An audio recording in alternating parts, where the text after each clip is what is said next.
Linear equation in two variables की आपने बात छेड़ी, linear equation in two variable, हमें तो linear equation in two variable, in two variables.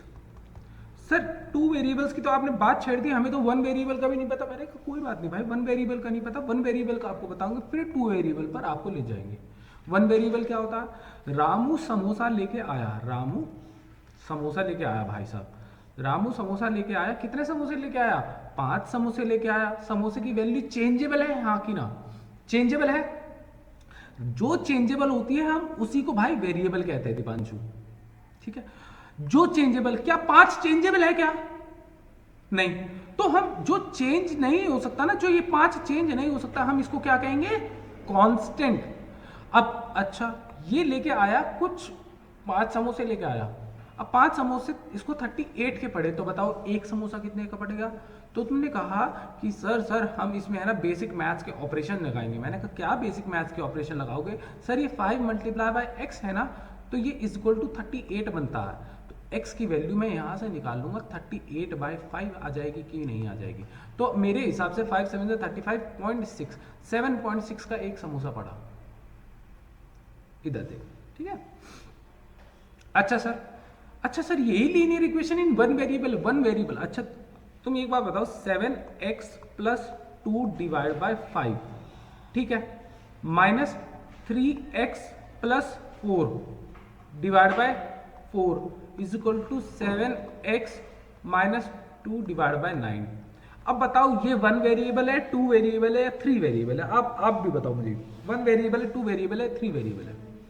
One variable है। क्यों? क्योंकि भैया यहां पर एक ही वेरिएबल घूम रहा है, एक ही वेरिएबल। सर इसको ट्रिक क्या होगी? सबसे पहली ट्रिक क्या होती है, जब ऐसे में फंस जाते हैं क्वेश्चन में, तो हमें क्या करते हैं, हम पहले एलसीएम खेलते हैं। क्रॉस मल्टीप्लीकेशन से पहले सारे के सारे एलसीएम इक्वल कर देंगे, हाँ या ना? फिर सारे एक्स एक तरफ निकालेंगे और सारे कांस्टेंट एक तरफ रखेंगे, सारे एक्स एक तरफ निकालेंगे, सारे कांस्टेंट दूसरी तरफ रखेंगे। तो हमें एक्स को अलग करना है और उसी अलग करने से हमारी वैल्यू आ जाएगी। फॉर एग्जाम्पल के तौर पर, अगर ये सबसे तगड़ा एग्जाम्पल है ये, ठीक है, इससे तगड़ा क्या ही होगा linear equation in one variable में। अगर मैं एग्जाम्पल के हिसाब से बात करूं तो मैं क्या कहूँगा, इसी को इसमें तोड़ेंगे। एक बार दीपांशु और भाई सिद्धांत आप ट्राई कीजिए। 7 4 जा 28x + 8 माइनस 15x + 20, हाँ कि ना? ये डिवाइड बाय 20 बना कि नहीं बना? ये 7x - 2 डिवाइड बाय 9, हाँ कि ना? हाँ सर, 20 में से 15 गए, 13x बचे, और 8 + 20 28 बचा, डिवाइड बाय 20 बचा कि नहीं बचा? हाँ या ना? 7x - 2, 7x माइनस, क्या मेरा एलसीएम अभी तक सेट हुआ? नहीं भैया, एलसीएम अभी तक सेट नहीं हुआ, मतलब फर्स्ट स्टेप सेट नहीं हुआ आपका। अच्छा, आपको फिर 9 को इधर वापस ले जाना पड़ेगा, 9 को इधर ले जाना पड़ेगा और इसको इधर मल्टीप्लाई कर दो तो काम हो जाएगा। क्यों? ये इधर डिवाइड का है तो इज इक्वल टू के उधर जाके मल्टीप्लाई हो जाएगा। तो 9 को अगर मैं इधर ले जाऊं, 9 13 + x 28 इंटू में 9 is equal to 20 into 7x - 2। अच्छा, ये इससे मल्टीप्लाई होगा, फिर ये इससे मल्टीप्लाई होगा, ये इससे मल्टीप्लाई होगा, फिर ये इससे मल्टीप्लाई होगा, ठीक है। 13 7 जा 39 जा 117x, और 28 इंटू 9 नहीं आता, 8 9 जा 72, 7 कैरी आया, 9 2 जा 18 और 7 225 आया, 18 और 7 25 होते हैं, ठीक है। और ये 140x - 40x, कोई दिक्कत नहीं? दिक्कत सर। अच्छा सर, ये माइनस का है तो इधर जाके प्लस हो जाएगा, और ये प्लस का है तो ये उधर जाके माइनस में आ जाएगा, हाँ कि ना? इतनी बात समझ में आई, हाँ कि ना? क्यों? क्योंकि मुझे सब x एक जगह करने हैं, सारे x एक जगह करने हैं, ठीक है। 252 + 40 लिखूंगा मैं यहाँ पर, is equal to 140x - 117x।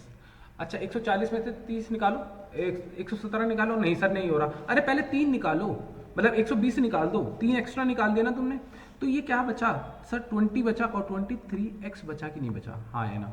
और इसमें क्या I value? 292 I, divide by 292। अब सर अब यहाँ पर आके फंस गए, तो जैसे तुमने यहाँ पर करा था ना मेरे भाई, ये ऊपर मल्टीप्लाई हो रहा था ना, यहाँ पर ये ऊपर मल्टीप्लाई हो रहा था तो इधर जाके डिवाइड हो गया था। ऐसे ही क्या होगा, ये यहाँ पर मल्टीप्लाई हो रहा है तो इधर जाके क्या हो जाएगा, x की वैल्यू क्या आ जाएगी 292 divide by 23, as simple as that. आगे बात समझ में, इसको काटा पीटी करके जो तुम्हारा जो आंसर आएगा वो आंसर आ जाएगा। अच्छा, ये linear equation in one variable operations के ऊपर चलता है, मैथमेटिकल ऑपरेशंस के ऊपर चलता है। हाँ, ये मैथमेटिकल ऑपरेशन तुम्हारे divide multiply is equal to और प्लस माइनस सारी की सारी तुम्हें अच्छी तरह आनी चाहिए। Is that clear? तो हमारी यहाँ पर चर्चा वन वेरिएबल की समाप्त होती है। सर टू वेरिएबल का मतलब क्या होता है? जहां पर दो वेरिएबल, क्या 5x minus 2 is equal to 48 में कितने वेरिएबल चेंजेस है? सर क्या ये वाली वैल्यू मेरी चेंज होगी क्या? नहीं, ये तो कांस्टेंट रहेगी, -2 तो पक्का ही होगा। पर क्या सर ये वाली वैल्यू चेंज होती चली जाएगी कि नहीं चली जाएगी? क्यों? क्योंकि x भी चेंज हो रहा है। क्या इसी को मैं फाइनल सॉल्यूशन बोलूंगा कि नहीं बोलूंगा? हाँ सर, हम इसको फाइनल सॉल्यूशन बोलते हैं, क्योंकि इसका आंसर इसमें से कुछ एडजस्ट होकर ये आंसर निकल जाएगा। तो हमारी x की वैल्यू निकल जाती है, हाँ कि ना? अच्छा सर, अब लीनियर इक्वेशन इनटू वेरिएबल में 5x minus 2 plus 5x plus 2y is equal to 16 कहूंगा। क्या ऐसा हो सकता है कि x बढ़ रहा हो तो y भी बढ़ रहा होगा? क्या ऐसा हो सकता है x कम हो रहा है तो y भी कम हो रहा होगा? हाँ ना? क्या उल्टा भी तो हो सकता है, x बढ़ रहा होगा तो y कम हो रहा होगा? क्योंकि ये चेंजिंग है, और चेंज किसी तरीके से भी हो सकता है। क्या पता एक x में चेंज ही ना हो, वो एक स्टेगनेंट हो और y चेंज ऊपर नीचे हो रहा हो, हाँ कि ना? हो सकता है। चेंज क्या होता है? बढ़ना या घटना। चेंज इसी को तो कहते हैं मेरे भाई, चेंज इसी को कहते हैं। क्या मान के चल लेते हैं ये केले का रेट था और ये सेब का रेट था, हाँ या ना? अब तुम्हें पता है रेट बढ़ते रहते हैं घटते रहते हैं, हाँ कि ना? ठीक है। अब ये 16 रुपए ही तुम्हारे खर्च हुए हैं, तो क्या तुम निकाल सकते हो? नहीं सर, नहीं निकाल सकते। इसमें एक इक्वेशन से आंसर नहीं निकाल सकते, इसमें तुम्हें दो इक्वेशन रिक्वायर्ड होती है। अब तक बात समझ में आई? सर इसको सॉल्व कैसे करते हैं? मेरे भाई, इसको सॉल्व करने के 3 मेथड हैं तुम्हारे कोर्स में। एक ग्राफिकल मेथड है, एक सब्स्टिट्यूशन मेथड है, और एक एलिमिनेशन मेथड है। ठीक है, एक इक्वेशन ले लेते हैं और उसी इक्वेशन को हम तीनों तरीके से सॉल्व करके देखेंगे। ठीक है, एग्जाम्पल के तौर पर 7x minus 5y is equal to 11। ठीक है, और दूसरी equation 2x plus 3y is equal to 12। ठीक है, अब ये दो इक्वेशन है मेरे पास, और इन दोनों इक्वेशन से हमें आंसर निकालना है, what are the value of x and what are the value of y। ठीक है, ये एक कॉन्सेप्ट है। अब ग्राफिकल मेथड में कैसे करेंगे सर? ग्राफिकल मेथड नहीं, पहले मैं सब्स्टिट्यूशन मेथड आपको करवाना चाहता हूँ।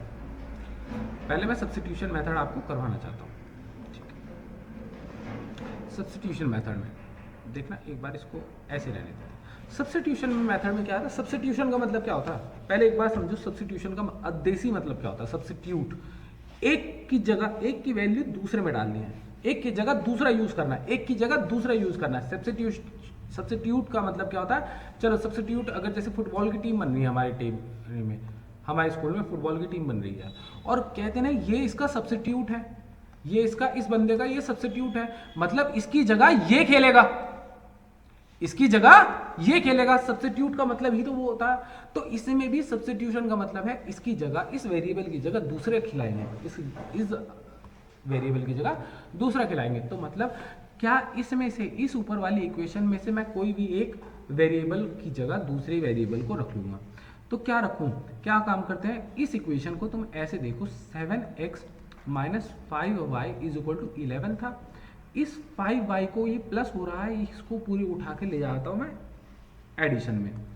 7x is equal to 11 plus 5y। अच्छा, अब मुझे x की वैल्यू निकालनी थी, तो सिर्फ x की वैल्यू मेरे अमूमन तौर पर ये हुई कि नहीं हुई। फर्स्ट इक्वेशन से मैंने ये बात निकाल ली कि नहीं निकाल ली? हाँ सर, फर्स्ट इक्वेशन से आपने ये बात निकाल ली है। अच्छा, अब मैं सेकंड इक्वेशन को ध्यान देखो। सेकंड इक्वेशन क्या थी, 2x plus 3y is equal to 12। तो मैंने क्या कहा था, x की जगह, एक की जगह दूसरे की वैल्यू पुट करनी है, एक की जगह दूसरे की वैल्यू पुट करनी है। तो ये जो x है, इसकी जगह ये रही ना x की वैल्यू, इस x की वैल्यू की जगह मैं पूरी की पूरी ये वैल्यू पुट कर दूंगा। क्यों? क्योंकि ये कह रहा है x बराबर किसके है, x बराबर किसके है, इस वैल्यू के बराबर है। तो मैं क्या लिखूंगा, 2 मल्टीप्लाई बाय x की वैल्यू क्या थी, 11 plus 5y divide by 7 plus 3y, ऐसे की ऐसे, इस बाकी इक्वेशन ऐसे की ऐसे ही उतर जाएगी। हाँ है ना, बस मैंने क्या डाला है अलग से, x की वैल्यू। ठीक, अच्छा ये इक्वेशन बन गई, ये इक्वेशन बन गई है मेरी। अब मैं इसको सॉल्व कर दूं क्या, 2 इंटू में 11 22 plus 10y divide by 7 plus 3y is equal to 12। अब टिया दीदी हमारी क्या गलती करती थी, मैं बताता हूं कि वो नीचे एलसीएम लेना भूल जाती थी। ये एक नंबर है, तुम पता है इसको क्या कर देखो, ये इसको एक ही नंबर की नजरों से देखो कि y की कुछ वैल्यू होगी, 3 से मल्टीप्लाई होगी तो नंबर एक ही मिलेगा, और डिनोमिनेटर में इसके कुछ नहीं है। तो मैं क्या कहूंगा कि अगर इसके डिनोमिनेटर में कुछ नहीं है तो डिनोमिनेटर में कुछ रख लेते हैं और वापस न्यूमरेटर में भी कुछ रख लेते हैं। 1 से मल्टीप्लाई कर देते हैं, 7 बाय 7 भी 1 ही होता है। मतलब मेरा, अगर मैं किसी नंबर को 1 से मल्टीप्लाई करूं तो बात वही पड़ती है, और किसी नंबर को 7 बाय 7 से मल्टीप्लाई करूं तो भी बात वही पड़ती है। तो क्या आया, 22 plus 10y divide by 7 plus 21y divide by 7 is equal to 12। हाँ कि ना सर, यहाँ पर क्या आएगा, क्या अब एलसीएम दोनों को दोनों एक नहीं हो गया क्या? अगर सर यहाँ पर ये डिवाइड में हो रहा है तो उधर जाके क्या हो जाएगा, मल्टीप्लाई में हो जाएगा। 22 plus 31y is equal to 84। 84 उधर जाके, 84 में से उधर जाके क्या हो जाएगा, ये 22 माइनस हो जाएगा। तो कितना बना भाई, 62 बना। 31y is equal to 62। अब 31 इधर जाके डिवाइड हो जाएगा तो y की वैल्यू पता लग गई मुझे, y की असली वैल्यू पता लग गई 2। अच्छा, इस y की वैल्यू को सर कहाँ पर डालना है, कहीं पर भी डाल दो तुम। इस y की वैल्यू को तुम यहाँ डाल दो चल जाएगा, यहाँ डाल दो चल जाएगा, और यहाँ डालना चाहते हो तब भी चल जाएगा। अच्छा, मैं इस वाली इक्वेशन में डालकर देखता हूँ y की वैल्यू। y की वैल्यू क्या आई थी मेरे पास, 2। तो मेरे पास x की वैल्यू, इस x की वैल्यू क्या आएगी, 11 प्लस y की वैल्यू क्या थी, 5 2 जा 10 प्लस अपॉन 7। तो क्या आया ये, 21 अपॉन 7, y x की वैल्यू आई 3। तो मेरे पास x की वैल्यू आई 3 और y की वैल्यू आई 2। नींद आ गई तेरे को? अब अगर आप हमें ग्राफिकल मेथड से यही क्वेश्चन सॉल्व करवा देते, अगर हमें ग्राफिकल मेथड से क्वेश्चन यही सॉल्व करवा देते तो चलिए भाई चलिए, बच्चे कहेंगे और मास्टर ना करे, तो ऐसी तो कभी हो ही नहीं सकता। हाँ कि ना, ऐसा कभी नहीं, ये हो नहीं सकता कि मास्टर क्वेश्चन न कराए बच्चों के कहने से पहले, अगर भूल जाए तो मास्टर की जान चली जाए। ग्राफिकल मेथड भैया, ग्राफिकल मेथड में क्या होता है, ग्राफिकल मेथड में देखो मैंने क्या कहा था कि ग्राफिकल मेथड ये तो मतलब कुछ ना कुछ ग्राफ से रिलेटेड, और मैथ्स में हम ग्राफ कैसे पढ़ते हैं, ग्राफ 2 प्लेन्स पर पढ़ते हैं। एक ये होता है y प्लेन और ये होता है x प्लेन, ठीक है। अच्छा, ये लीनियर इक्वेशन भी क्या होती है, ग्राफिकल एक लाइन होती है जिसपे बहुत सारे सॉल्यूशन होते हैं। जैसे मान के चलो ऐसे कोई लाइन हो सकती है, ऐसे कोई लाइन हो सकती है, तो ये दो अलग अलग लाइन है, ये वाली लाइन ये हो सकती है, ये वाली लाइन ये हो सकती है, और इसका इंटरसेक्शन पॉइंट ही जो होता है ना, जो इसका इंटरसेक्शन पॉइंट होता है मेरे भाई, वही मेरा एक सॉल्यूशन होता है, उसी पर मेरी एक्स और वाई की वैल्यू कॉमन आती है। ये जो मेरी आप कह रहे हो ना एक्स की वैल्यू ये आई, मेरी वाई की वैल्यू ये आई, इसका मतलब ही ये होता है कि इस, और देखो मान के चले थे इस लाइन पर भी ये पॉइंट आ रहा था और इस लाइन पर भी यही पॉइंट आ रहा था, तो यहां पर इन दोनों लाइंस के बीच में जो कॉमन पॉइंट आया उसी को हम कॉमन पॉइंट कहते हैं और उसी को हम कहते हैं कि यही सॉल्यूशन है। अच्छा सर कॉमन पॉइंट ना आए, अच्छा अब कोई कॉमन पॉइंट आ रहा है, अब कहीं कट रही है क्या, मान के चल लेते हैं अगर ये पैरेलल कहीं कट रही है क्या, नहीं सर कट नहीं रही है, तो इसका कोई कॉमन पॉइंट होगा ही नहीं, और कॉमन पॉइंट नहीं होगा तो एक्स और वाई की वैल्यू आएगी नहीं। इसको हम कहते हैं इनकंसिस्टेंट, और जिसमें सॉल्यूशन हमें प्राप्त होते हैं उसको कहते हैं हम कंसिस्टेंट सॉल्यूशन। आगे बात समझ में, कंसिस्टेंट और इनकंसिस्टेंट समझ में आना चाहिए मेरे हिसाब से आपको, ठीक है। अच्छा सर देखते हैं, अच्छा सर इसके लिए तुम एक डब्बा बनाओ, एक्स का डब्बा, एक्स का और वाई का, और इसके लिए तुम अलग डब्बा बनाओ। कितने डब्बे बनेंगे, दो डब्बे बनेंगे, एक्स का और वाई का, हाँ कि ना, हाँ है ना, ठीक। इसमें एक बार एक्स को 0 रखो, एक बार वाई को 0 रखो, इसमें एक बार एक्स को 0 रखो, एक बार वाई को 0 रखो। अब तक तो बिल्कुल मेथड सिंपल है कि नहीं है। जब मैंने इस लाइन का डब्बा बनाया तो मैं सिर्फ इसी लाइन को देखूंगा ना मेरे भाई। अगर मैंने x 0 रख दिया, x 0 रख दिया तो ये क्या सॉल्यूशन क्या हो गया, 0 हो गया, और y की वैल्यू क्या आएगी, y की वैल्यू आ गई 11 बटा -5, -11/5। अच्छा आपने अगर सर y को 0 रखा तो 11/7 आ जाएगी ना वैल्यू, हाँ कि ना मेरे भाई, कैसे आएगी सर, अरे भाई तुम इसको इधर देखो, 7x -0 से मल्टीप्लाई करूंगा तो 0 से कोई मतलब नहीं है, तो अब ये तो रहेगी, और x की वैल्यू क्या आएगी 11/7, ऐसे आएगी कि नहीं आएगी। अच्छा इसमें दूसरी वैल्यू कैसे निकाली आपने, दूसरी वैल्यू मेरे भाई ऐसे निकाली कि अगर मैंने इसको 0 -5y = 11 रख दिया तो y की वैल्यू क्या आएगी 11/-5, और -5 को मैं ऐसे लिख सकता हूँ -11/5, डिनोमिनेटर में कभी माइनस नहीं रहता मेरे भाई। ये ऐसे सॉल्यूशन हुआ है। चलिए कि मैंने आपको वैल्यूज कैसे निकाली। अच्छा सर वैल्यूज कैसे निकाली आपने ये बता दिया हमें। स्ट्रेट लाइन का कॉन्सेप्ट ये होता है कि जो दो पॉइंट होने चाहिए स्ट्रेट लाइन बनाने के लिए। अगर एक स्ट्रेट लाइन बनानी है तो मुझे 2 पॉइंट चाहिए जिनके बीच में हमेशा स्ट्रेट लाइन बनेगी। अच्छा इसमें अगर x को 0 रखूं तो y की वैल्यू मेरी आएगी 12/3, 4 आनी चाहिए, और इसको अगर मैं y को 0 रखता हूं तो क्या आनी चाहिए, x की वैल्यू 6 आनी चाहिए, हाँ कि ना, इतनी बात समझ में आई।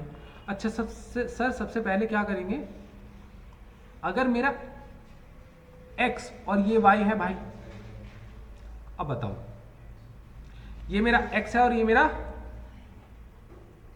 y है। अच्छा x 11/7 क्या कहते हैं, 11/7 को एक डेसिमल पॉइंट में कन्वर्ट करना, 7 × 7 कितना बचा, 4 बचा, 7 5 35, 5 बचा, 7 7 49, 1.57, ठीक है। इसमें 5 2 10, 1 बचा, और 5.1, 5 2 10, 2.2 बना, हाँ कि ना। अब तक मेरे पास डेसिमल में मेरे पास अंक आ गए हैं, तो मैं क्या बताऊंगा कि सबसे हाईएस्ट पॉइंट कौन सा है मेरे पास, x में 6 है, ठीक है। तो ऐसे मैंने क्या करा, 1 2 3 4 5 और 6 ले लिया, 1 2 3 4 5 और 6 ले लिया, हाँ कि ना। तो जब मेरा x 0 था, अच्छा एक बार ये देखना, 4 1 2 3 और 4, 1 2 3 4, 1 2 3 4, 1 2 3, ऐसे ही मैंने यहां पर लिख लिया बस, ठीक है। जब मेरा x 0 था, x मतलब x यहां पर आना चाहिए 0, हाँ कि ना, x यहां पर आना चाहिए 0, हाँ या ना। x 0 था, x कहीं पर नहीं था, y क्या था मेरा, x 0 था तो y क्या था, माइनस 1.57, 1.1 से आगे, पॉइंट आधे से भी आगे, क्या ये था मेरा पॉइंट, हाँ कि ना। ये वाला पॉइंट, ये जो पूरा पॉइंट है, ये वाला जो पूरा पॉइंट है, क्या यही दर्शाता है कि हाँ या ना। इसी चीज को ये वाला पॉइंट दर्शाता है कि नहीं दर्शाता।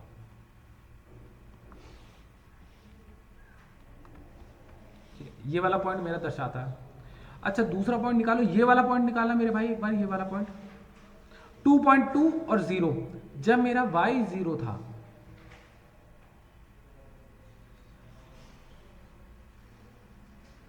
सॉरी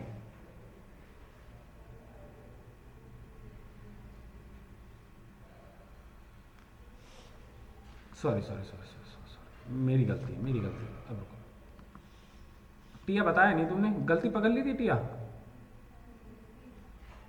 गलती है। हम इसको पॉइंट्स को ऐसे पढ़ेंगे, ये तो x है और ये भी x है, तो x में थोड़ी डाल सकते हैं हम। देखो ना भाई, अगर मैं इसको भी x पढ़ रहा हूं और इसको भी x पढ़ रहा हूं, ये भी y है और ये भी y है, तो मैं y और y के बीच में थोड़ी रिलेशनशिप बनाता हूं, मैं x और y के बीच में रिलेशनशिप बनाऊंगा ना, अगर ग्राफिकल पॉइंट पर डालना है तो मुझे। तो x अगर 0 है तो y क्या होना चाहिए, 11/5 जो कि है 2.2, ठीक है। तो y की वैल्यू 2.2 आनी चाहिए, कहीं कहीं यहां पर आनी चाहिए, हाँ कि ना, इस जगह आनी चाहिए 2.2 y की वैल्यू। जब मेरा x 0 था तो y 2.2 था, और जब मेरा y 0 था, y ऊपर देखो, इस ऐसे नहीं बढ़ेगा ये y, ऐसे नहीं बढ़ेगा y, x सिर्फ ऐसे बढ़ रहा है, y नहीं बढ़ेगा हाइट में, तो इसी लाइन पर वैल्यू आएगी 1.57, 1.57 कहीं ना कहीं ये वैल्यू आएगी, हाँ या ना। जब मैंने सर इन दोनों के पॉइंट से, ये वाला देखो, ये वाला पॉइंट भी डिफाइन कर दिया और ये वाला पॉइंट भी डिफाइन कर दिया, जब आपने ये दोनों पॉइंट डिफाइन कर दिए तो आप क्या करेंगे, हम एक सटीक लाइन खींचेंगे। अरे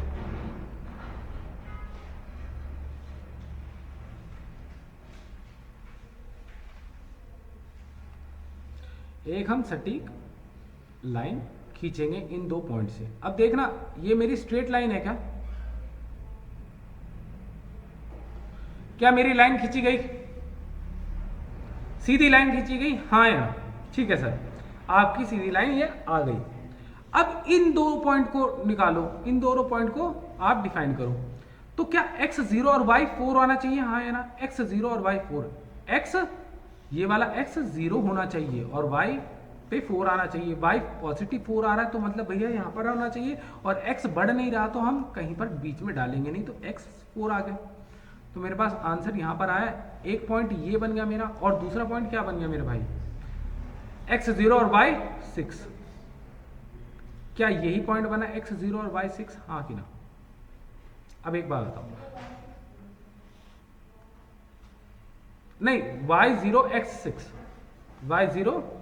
y 0 है और x 6 है, x मैंने 6 डाल दिया, ठीक।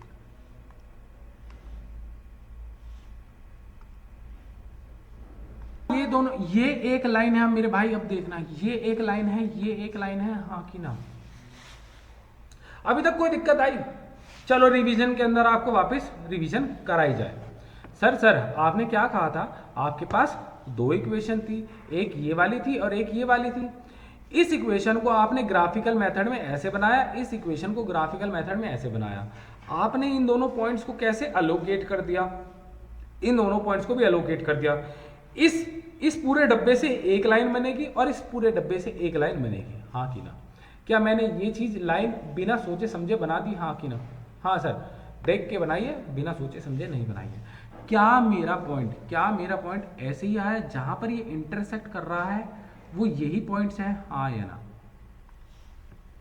तो क्या मेरा x3 आया है और y2 आया है, हाँ या ना, बताओ।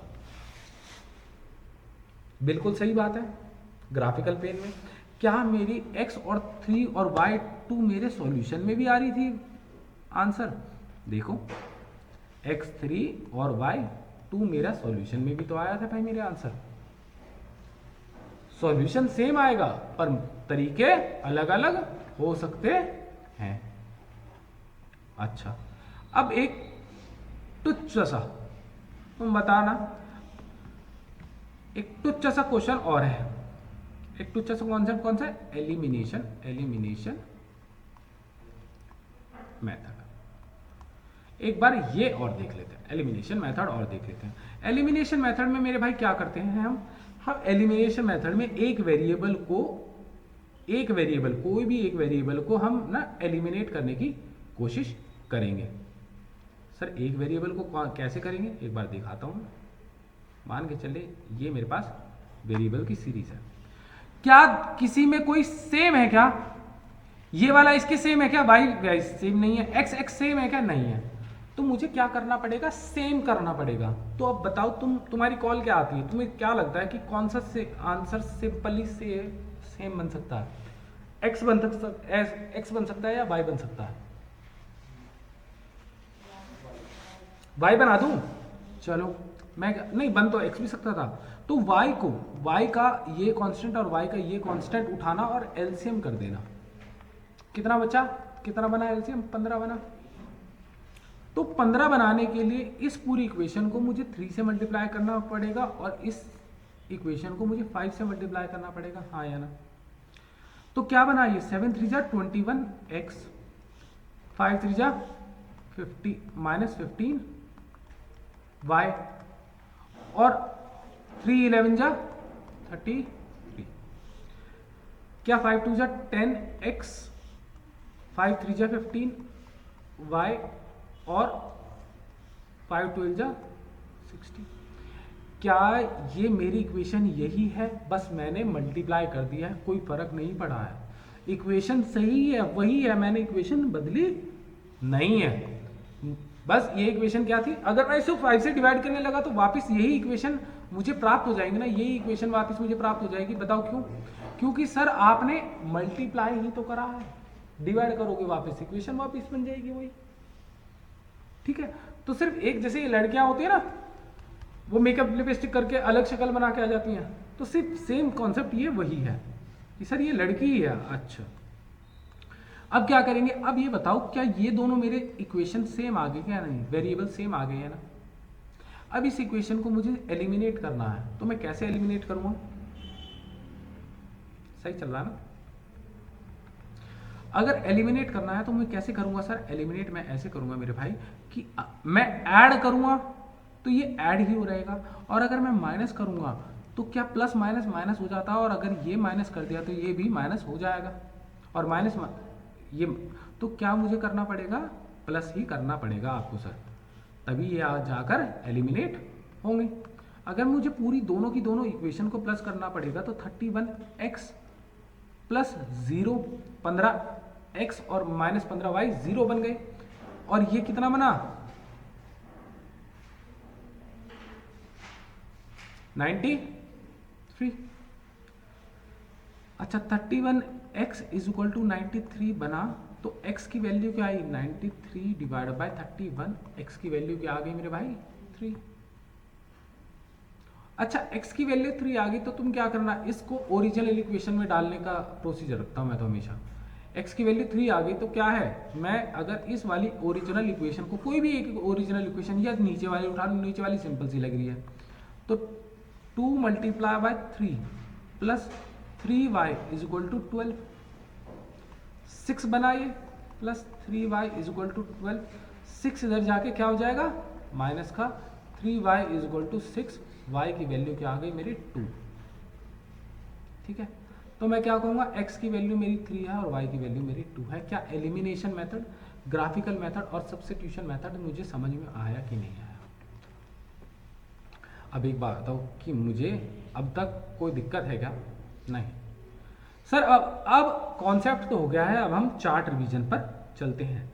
चार्ट रिवीजन में क्या है कि हमारे पास कुछ वेराइटीज ऑफ क्वेश्चन है।